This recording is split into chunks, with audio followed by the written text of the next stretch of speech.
फिर एक बार प्यार की ही जीत हुई।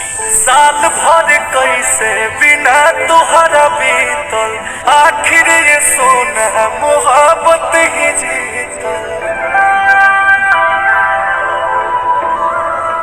साल भर कैसे बिना तुहरा बीतल, आखिर ये सोना मोहब्बत ही जीतल। जान हो दिल से रिहा होई गईनी, काट के साजा तय हो जन दुनिया के प्यार की देखावे, आजा से नूरा लगावे, आजा हो किए हो जन हमारा के अपन तू बनावे, आजा से नूरा लगावे, आजा हो।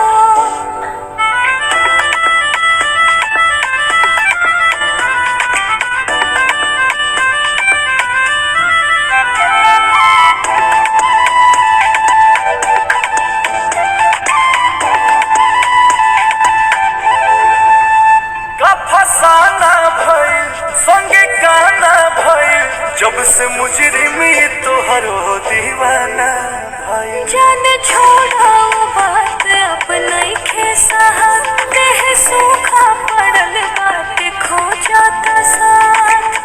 बेरी बेरी तू याद पुराना का कर लू ताजा, तय हो जन दुनिया के प्यार ई देखावे, आजा से नूरा लगावे, आजा हो किए हो जन हमारा के अपन तू बनावे, आजा से नूरा लगावे, आजा हो।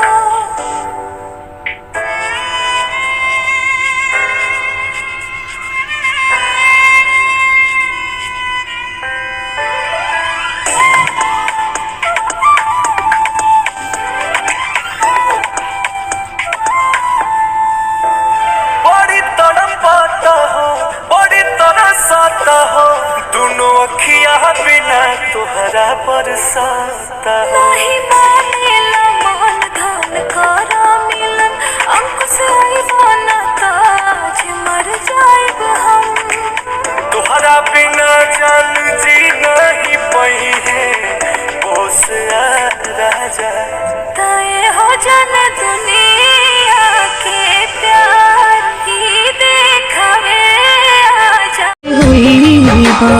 अखिया के जादू जेकरा पा चल जाला, ओकरा जिंदगिया के रुतवा